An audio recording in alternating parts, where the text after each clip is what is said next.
Ngayong araw magpapagupit ng burst fade ang customer nating malupit. Itong tutorial na ito ay napakasimple at napakadaling maintindihan.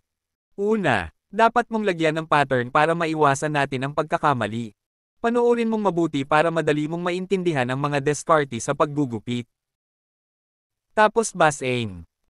Itong blade na binili kay Aling Nena. At ilagay sa mahiwagang labaha.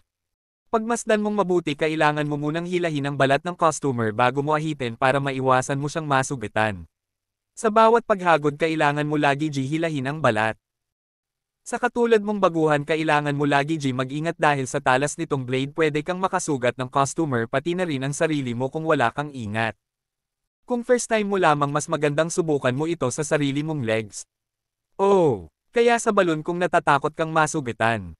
Kung expert ka na at alam mo na ang dapat gawin pwede mo nang skip ang video na ito. Dahil ang video na ito ay para sa mga taong gustong madagdagan ang kanilang kaalaman. Shout out, Boss, Chapo Diaz, always best player, most valuable player, buzzer beater, at laging import ng mga kilalang team sa larong basketball para lumaban sa mga kalapit na bayan dito sa iba't ibang bahagi ng Quezon. At karamihan sa mga nilaruan nila ay laging champion. Shoutout din sa mga team na nalaroan niya. Sana ay lagi kayong manalo. Number 2 na guide para mabilis na makortehan. Kasunod ay 1.5 na guide medyo dahan-dahan lang sa paghagod para swabeng-swabe. Kasunod ay 0.5 na guide para mawala ang kanto. Panoorin mong mabuti, para madali mong maintindihan ang tutorial na ito.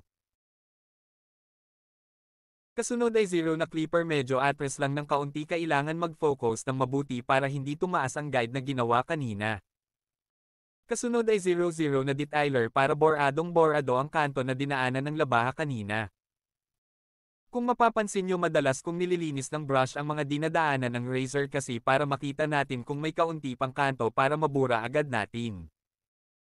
Ang tawag dito ay razor over the comb para mabawasan natin ang paggamit ng gunting sa pagbawas ng buhok. Bully ang tawag dito. Mukha lang siyang madali pero napakahirap niyang gawin lalo kapag hindi mo pa alam ang tamang pwesto ng gunting at mga daliri mo. Sa pagbawas naman kung ano lang yung lumampas sa suklean lang ang gugupitin mo. Tapos gamitin mo ang trimmer para medyo nung ipis.